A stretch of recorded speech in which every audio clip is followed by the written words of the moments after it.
Hello, everyone. Can I start?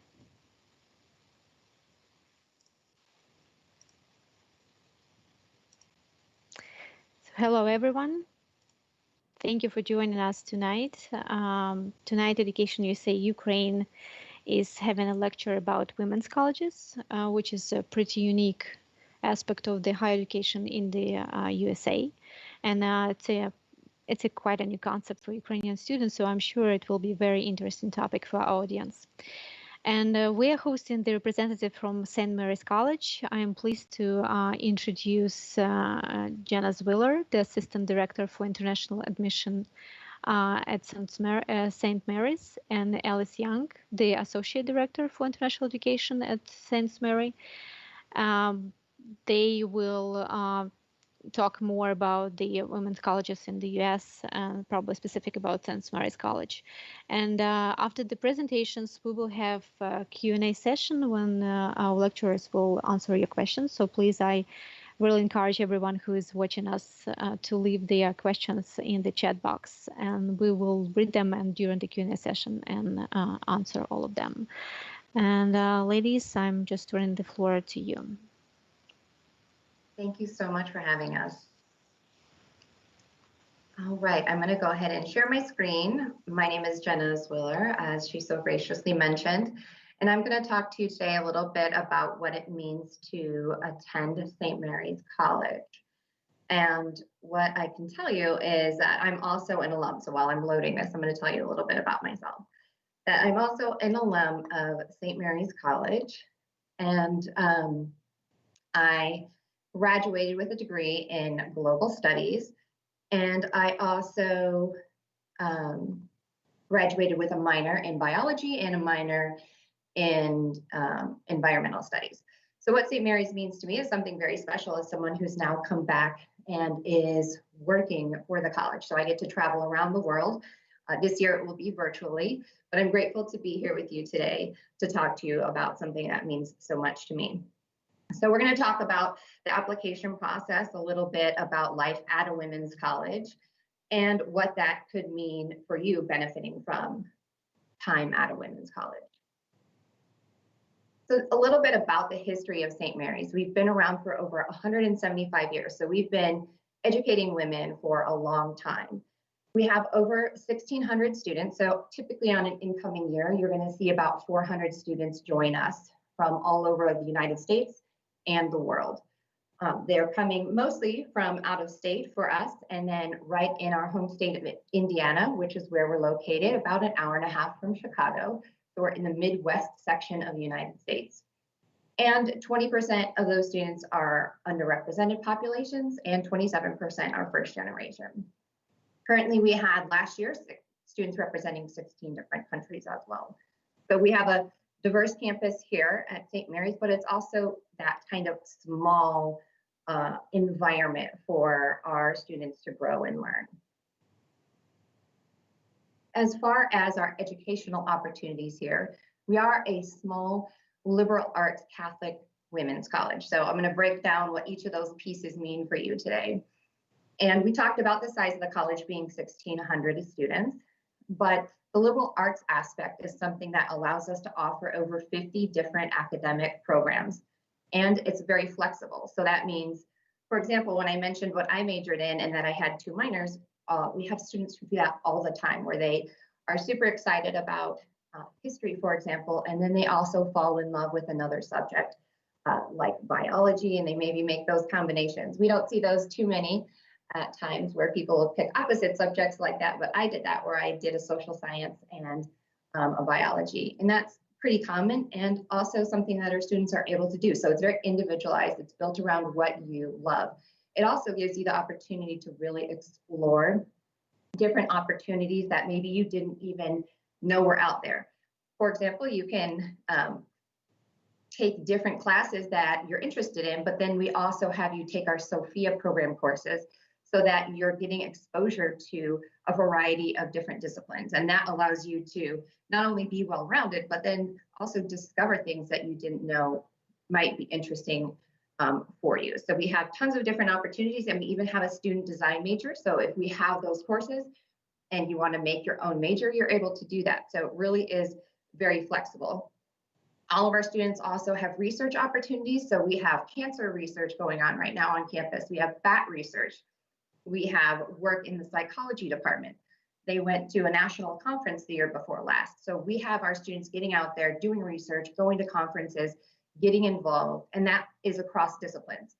So I did my research on vaccination hesitation, and I had to go produce that research. I had to build it on paper. I had to get government approval to go run the research. I had to carry out the research. I had to compile all that data, and then I had to present it in front of my colleagues and all my classmates as well, to show that not only did I understand it, but that I was able to talk and teach and communicate what I had learned in that year-long process. So everyone has the opportunity to do research here and with our other tri-campus community colleagues, which I'll also talk about as we move forward. What are some of the benefits of a women's college, right? Why would I want to go to a women's college, right? What we're doing here at St. Mary's is not trying to keep women in or keep men out. What we're trying to do is provide a space for women to really focus on leadership and empowerment and communication skills, so that when you have an opportunity at a women's college, they're all built around the way women learn and the way women think. And we've been doing this again for over 175 years. So we've been doing it for a while, and we're pretty good at it. So we have all these opportunities built specifically for women and how they learn on a campus.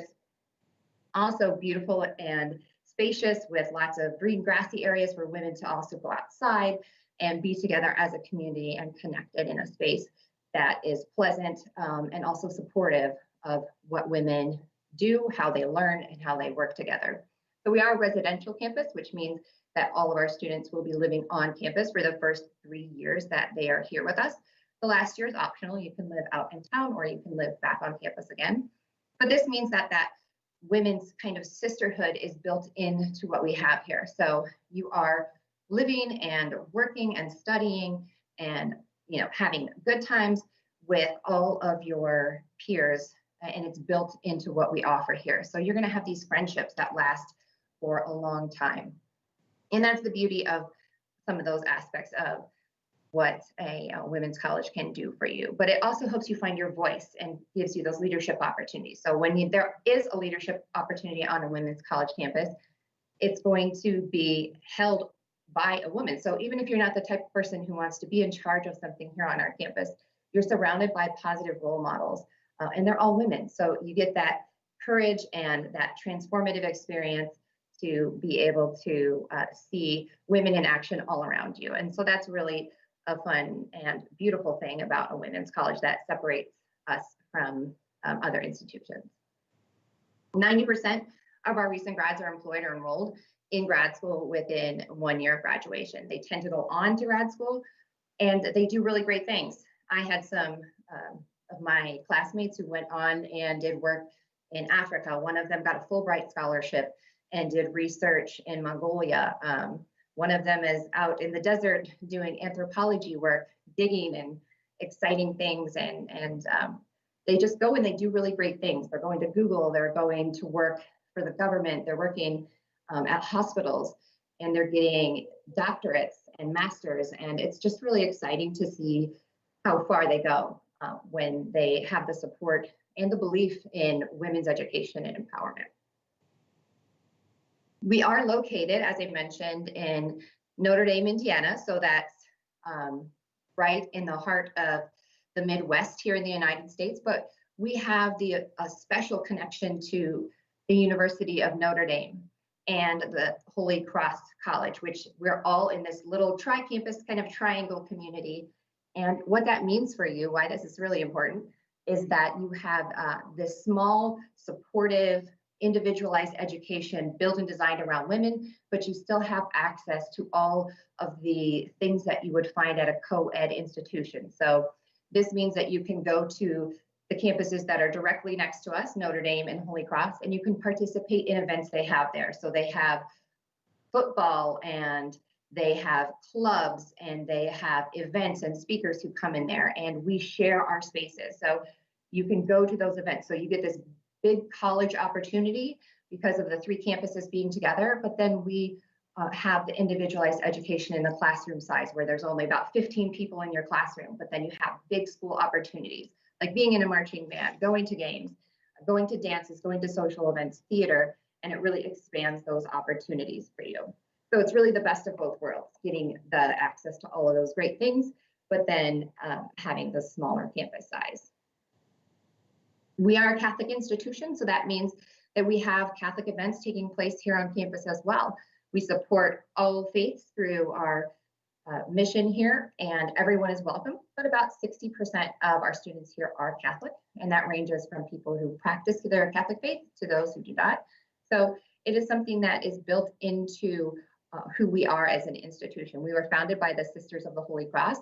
If you can imagine, these nuns came across the ocean 178 years ago, and they sailed across the sea in boats when they were about 16 and 18. So they were super young, super brave, and they came over here to start educational services and to work toward building education for people here in the United States. So they were really cool, and we bring some of that heritage with us into what we do here at St. Mary's through supporting students from all faith walks, but also by having service opportunities. So that's built into what we offer here too. And about 80% of our students will volunteer and do some sort of service work while they're here, and it's all voluntary. But it's kind of who we are. We think that social justice is really important, and we want to not only learn and grow as individuals, but go out and change the world. And we do that through leadership opportunities that we have here on campus, again, with the student-led roles that are all filled by women, but also bringing in speakers and having events and classes that encourage that leadership built in for our students. We are a D3 institution as well, so that means that we're going to have 8 different athletic teams, and we don't provide scholarships for those teams, but you do travel and you do have that season. So it's really a great opportunity to continue your athletic play at the collegiate level, but without having to worry about your sacrificing your academics. So it's a great opportunity for our students. We do offer study abroad, recognizing that you would be studying abroad if you came to see us. That would be a great thing, but we also encourage our students to try to go to different countries to really expand their horizons. And you are probably already aware of that if you're working with eduusa. So won't spend too much time on that. And my video froze here. I had a very little video for you, but it's not working. So we're going to forge ahead. So as far as our admission process, we have 2 different types of admission processes at St. Mary's, and that's our early decision and our regular decision. Early decision is for those students who are super excited about St. Mary's. They really love it, and they get some benefits by applying early. So the deadlines are earlier, and that means that you will have first choice of your classes the first semester that you're here. So you have first pick of those classes. And then you also are having an advantage in choosing your housing. The housing here is done on the lottery system, but if you are early decision, then you will be able to do that a little bit sooner in the line. And that's November 15th is the deadline for that. January 15th is for when you have to decide yes or no if you do get accepted. Regular decision is for those students who are interested, but are still kind of deciding which school might be their favorite, and those deadlines and deposits are there as well. So what we're going to need from you is an application, and we are free on the Common App to apply. And we ask that you send it in a high school transcript, and sometimes that depends on your high school. Sometimes they'll automatically send that when they see your application come through, and sometimes you have to request it. So go ahead and find out which one you need to do. And then we're going to ask for a personal essay. So this is something that I see a lot, and I read all of the international applications that come in, and that means I'm also reading your essay. But really take the time to show us who you are in the essay. This is important for us because while we get the application and it gives us your name and your address and your grades and your GPA and all those good things, the essay is really the time for us to get to know you as a person. Maybe something you've overcome or something you're really passionate about or excited about. Tell us about it. We want to know, and that's the perfect place to do that. We are also test flexible here for our international students. And I'm going to talk about that in just a second, but we are going to require some sort of test score from you. And then the secondary school report is typically also triggered by the Common App, and it's just a note that your counselor will send us that lets us know, yes, this student is a good fit for your school. And we do get that typically automatically. We are looking, as we make our decision on all of our applicants, at your grades and grade trends. We are looking also at those test scores that I mentioned. We're looking at your activities. So there's a section in our Common App that talks about activities, and that's something that we ask you to fill out, encourage you to fill out with some thought, because sometimes people think that they have to maybe have, done something super significant, like won an award or, solved a big world issue or won the Nobel Peace Prize or something. And that's not true at all. We really want you to show any activity that you have committed to. So that can be, working at your family's business. It can be volunteering at a soup kitchen that's near you. It can be watching your siblings while your parents are working or going back to school. So any sort of kind of growth opportunity that you have had to commit and shown that you have done it consistently over time is a great activity. And of course, the other ones that you do, like if you're in a club at your school, or if you are in an athletic pursuit or something like that, we want to see all those. So take some time to really fill that out, because again, that's one of the ways that we get to know you as a person and to make sure that you're a right fit for St. Mary's College. Letters of recommendation are welcome for us too, and that comes through that counselor note that we get, but you can also send an extra one if you have a teacher or a coach or maybe a principal at your school that you really know would write you a good letter. Go ahead and do that, but make sure you give them the opportunity to do that, so you don't spring it on them and be like, oh, I have to turn this in by tomorrow. Give them the chance to really have time to be thoughtful about writing that for you, so that they can give the best letter of recommendation possible. And then the essay or writing sample that you give us, again, is for us to get to know you better. So we have 7 different topics that you can choose from, and you pick the one that fits you the best, and that will allow you to write the best essay for us. So as far as being test optional, this is not something that we have available to our international students, because when we issue a visa for you to come here, we need to show that you have the proper language proficiency here. So that means that we're able to be test flexible for our international students. So we need the SAT or the ACT, so those would be the standardized tests, or the TOEFL, or the IELTS, or the Duolingo English language test. So we have 5 different choices for you to choose from, and you only have to do one. So you don't have to do all 5 of those. I know that list is really long, but it is something that allows you to really choose what suits you best. And if you're not familiar with the Duolingo English language test, that one is something you can do at home, just like we're all doing right now. So you don't have to schedule it through any sort of standardized testing and go to a test center. You can take it right at home with your computer, just like we're talking right now. And so that's a great opportunity to be able to show your English proficiency through your own convenience at your own schedule. So those are the things that we do require from you. We're going to have at least one of those things.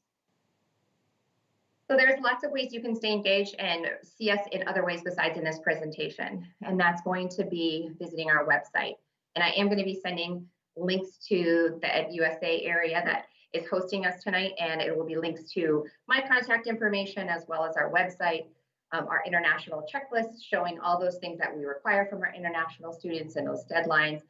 We also have a virtual tour that's available. You can go right onto our website and check out the beautiful campus that you've been seeing in these pictures all throughout this presentation. And reach out to us. We have virtual office hours. We have virtual events. I know that you all are here tonight, so you must be interested in finding out more. So that's how you can really kind of keep in touch with us at St. Mary's. And that's all for me. I'm going to go ahead and stop sharing my screen here. I can figure out how.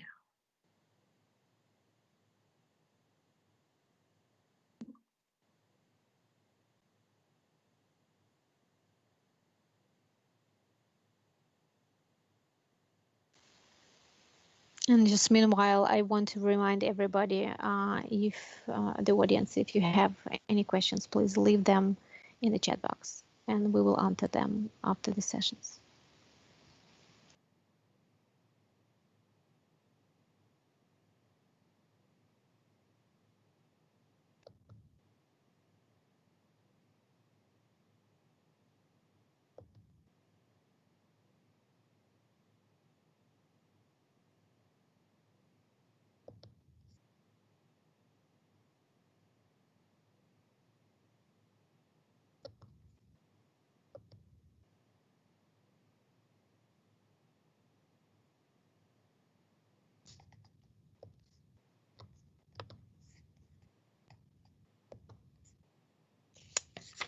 Hello, everyone.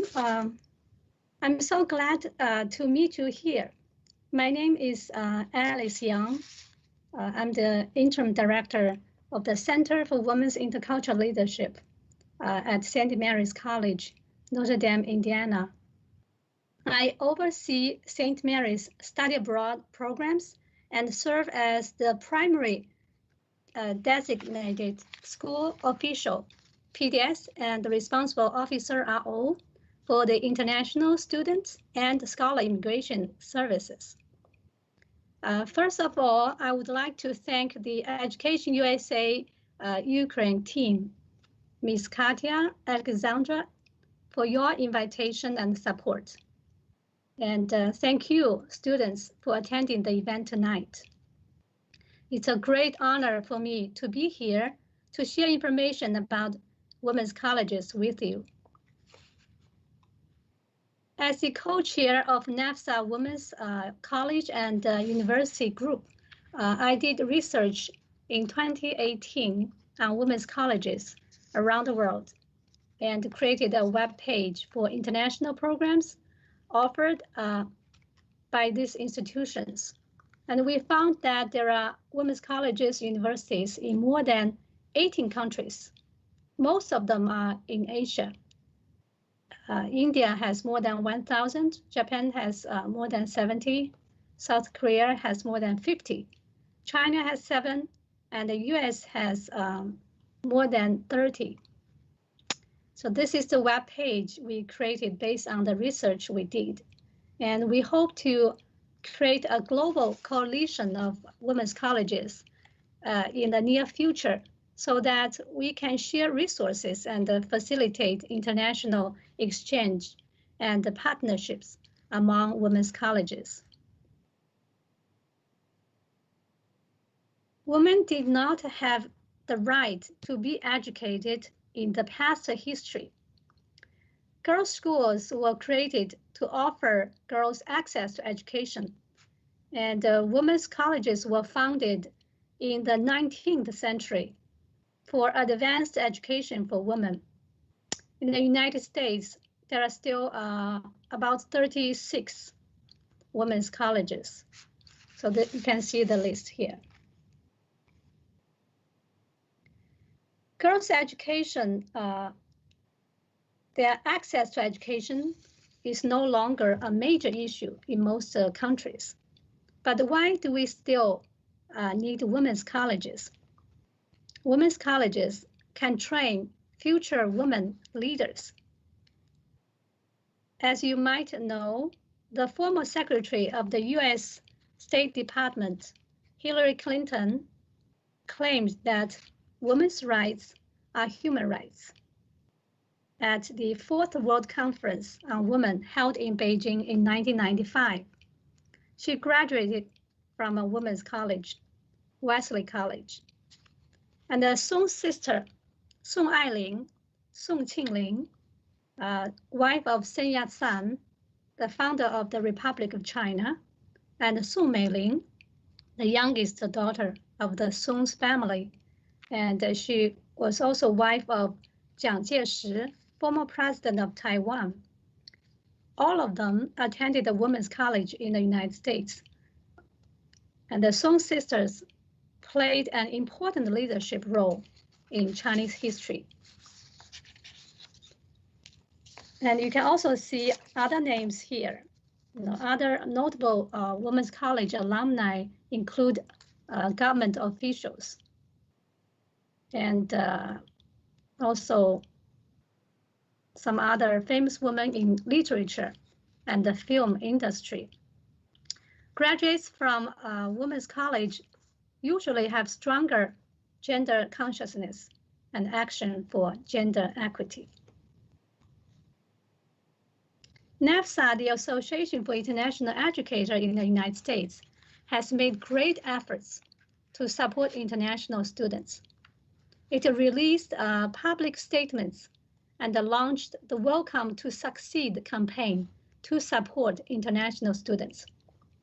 It states at its website that international students, scholars, and their families are assets to academic and scientific innovation, public diplomacy, economic vitality, and national security. The United States must remain a welcoming nation to continue to benefit from these talented individuals. St. Mary's College welcomes international students. We are a student and exchange visitor program, SEVP certified school, so we can sponsor F1 and J1 visas. We can accept individual students from Ukraine to study at St. Mary's College for a semester or a year, and we can offer discount tuition. And we also hope to create international partnerships with Ukrainian institutions. And that includes inbound short-term programs. So right now we have a study the United States Institute SUSI program. Every summer we receive about 20 college students from North Africa and Middle East countries to study at St. Mary's on our campus in the summer. We have another inbound program. It's Japanese Women in Science program. So we also welcome Japanese students to study here. Belle is the nickname of St. Mary's students. It's actually a French word meaning beauty. And we welcome international students to study here. And our door is wide open. So we have students from more than 17 different countries. And we have a round the world club that support the students. And the club has a lot of activities. Students, including international students, have more opportunities to find an on-campus job. And international students are also encouraged to study abroad again, in 18 countries. So the same resources and opportunities for any other St. Mary's students. Our International Student and Service Office works with every international students. We offer arrival orientation, immigration services, academic advising. We offer shopping trips and organize many different cultural events.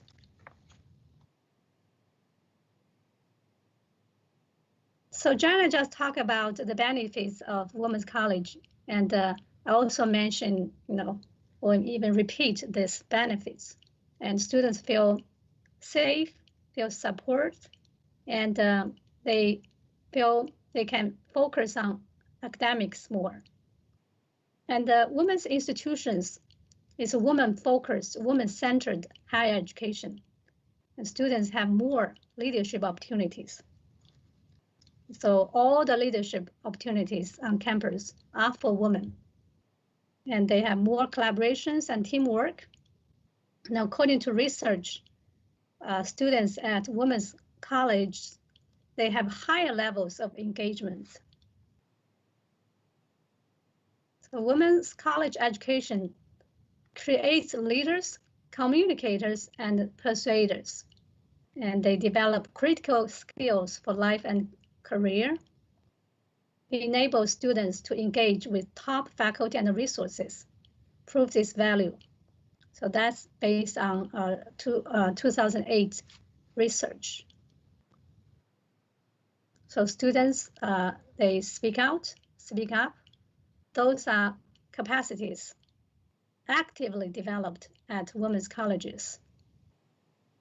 And women's college alumni are more likely to gain leadership experience. So St. Mary's has a Center for Women's Intercultural Leadership. That's where I work at. We call it QUIL. So this center advances the college's mission of preparing students to make a difference in the world by empowering women to realize their call to leadership and to develop the intercultural knowledge and competence critical in today's increasingly interdependent world. So we offer an intercultural leadership program. And this program has 6 proficiencies. Focus on your leadership, intercultural skills, and also make use the skills to make a difference in the world, to integrate the leadership skills and the intercultural competence to make social changes. So students in the program are required to take related courses and complete some community service requirement.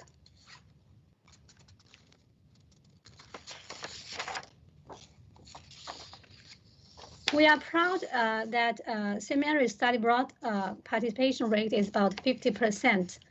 Jenna just mentioned that. So that means half of the student population study abroad before graduation.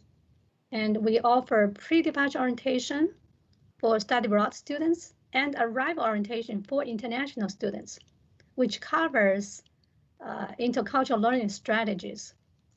So we usually use an iceberg or a tree, so call it culture iceberg or culture tree to visualize culture.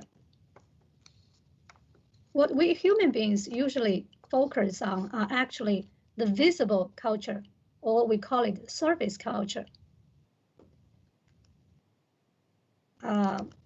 Big culture, objective things that we can use our 5 senses to feel about, physical things that you can see, hear, touch, taste, smell. But as you can see, the majority part of culture is hidden. So like abstract concepts, values, beliefs, that invisible, what we call them small c, subjective or deep culture. We cannot see them, but they exist and play a major role in defining culture.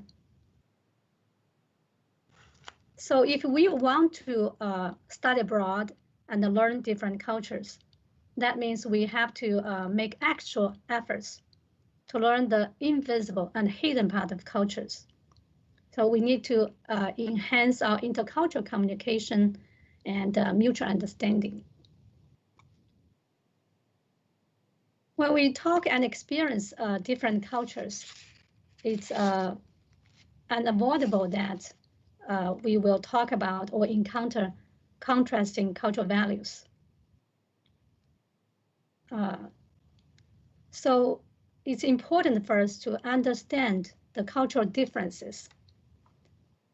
This is the developmental model of intercultural sensitivity, and it's widely used in international and intercultural education in the United States and around the world.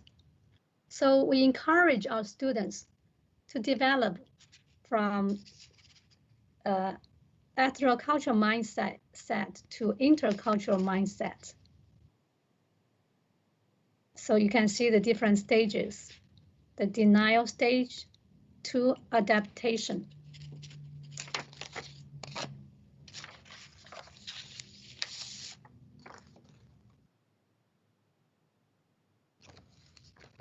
So we believe only people with international experience and strong intercultural competence can lead the world to a more peaceful world. We need more global women leaders who can change the world. The international education and experiences are essential for future leaders. So now you can see this is the t-shirts we offer to all of our study abroad and international students. Women going global, building bridges for global peace. And we encourage our students to make friends with local people when they study abroad and then they can build bridges for peace. So on our campus, international students, they are our global peace ambassadors and helping American students to learn about their culture. So together we can change the world. St. Mary's College was founded in 1844, and it has more than 20,000 active and involved alumni. Here are just some examples of accomplished young alumni. So the first one, Jin Guan, is a Chinese international student. She graduated from St. Mary's in 2011 and received the highest student award at commencement ceremony. She's now an independent filmmaker and choreographer based in Los Angeles, California. And her dance films and documentaries have been screened in various cities in the United States, United Kingdom, Norway, Spain, Austria, China, Hong Kong. Jin Chou has earned a master's degree in economics and French from St. Mary's College, a master's degree in international education policy from Harvard University, and an MFA in dance performance at the University of Iowa.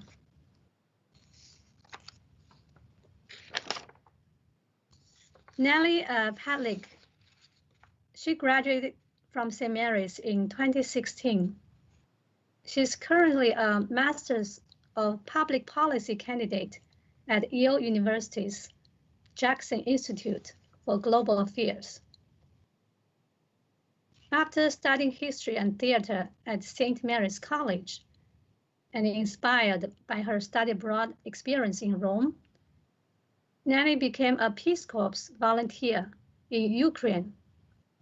And after finishing her Peace Corps service, she remained in Ukraine to work with Education USA, the State Department network that promotes US higher education. And at Yale, Nellie is focusing on American foreign policy, particularly in Eastern Europe and Eurasia, hopes to join the US Foreign Service as a diplomat upon graduation. So I really want to thank Nellie for her efforts for organizing this webinar as St. Mary's alumna. The last one, London Lama, is graduated from St. Mary's College in 2013. She's now a member of the Democratic Party and a member of the Tennessee House of Representatives. And she was elected in 2018 and currently represents District 91. As of 2020, she is the youngest Tennessee state representative currently in office. She received a bachelor's degree in political science from St. Mary's College, and her major was sociology and intercultural. She minored in sociology and intercultural studies. So I want to share a quote from Sister Mary Maliva. She was St. Mary's third president, and this quote has inspired generations of St. Mary's students. We promise you discovery, the discovery of yourself, the discovery of the universe, and your place in it.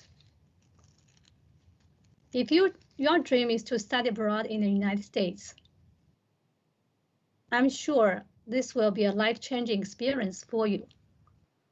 I studied abroad myself. It changed my life, and it will change yours. And this is our beautiful campus. And I want to show you a 1-minute video to conclude my presentation.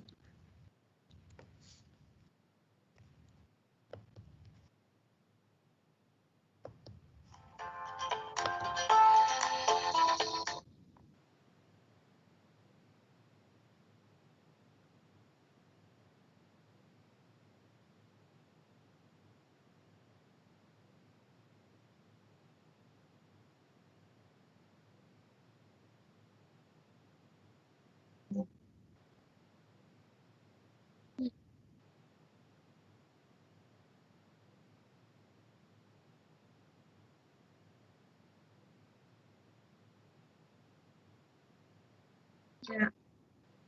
Don't know how to.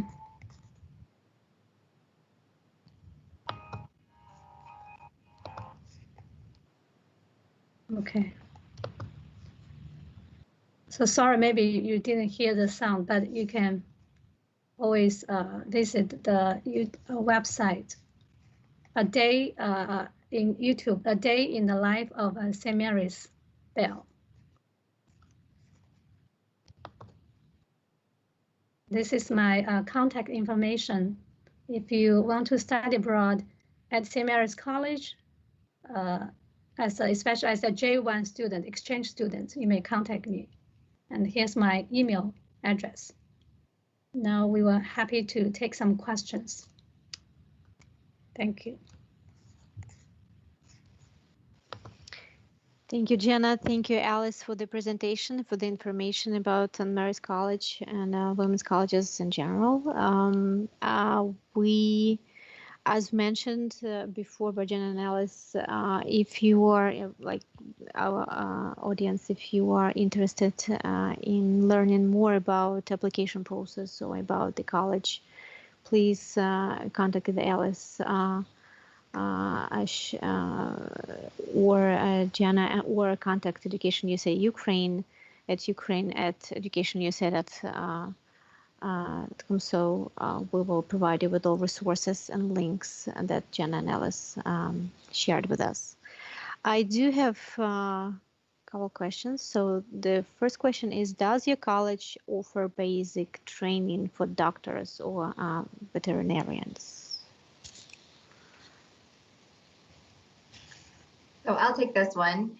So we do take students that are preparing for medical school. So while we don't offer a medical doctor program here, you can get your bachelor's degree in the pre-medical track, which prepares you for whatever field of medicine you want to do. So we can prepare you to go into dentistry, for example, or medicine for surgery, to work with children, to do physical therapy, to be a veterinarian. So we provide those 4 years to give you the requirements based on what your doctorate will require of you, so that you're prepared, and then you go on to get your doctoral degree from another institution.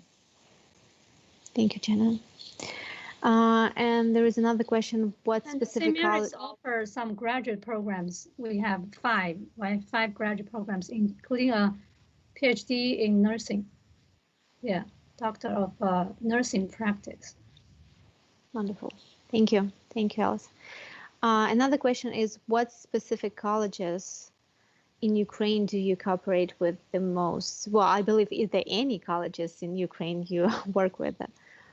Not yet. So we are eager to establish partnership with Ukraine institutions. That's why, yeah, we hope to collaborate with Education USA, yeah, to create those, yeah, partnerships.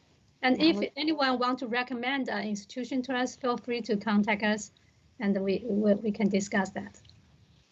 Yeah, looking forward to work with you too.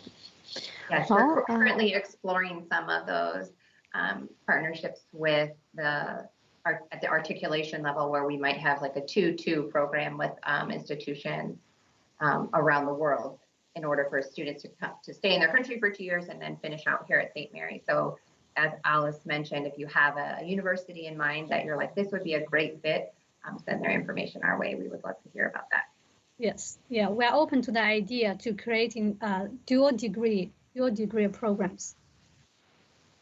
Mm-hmm.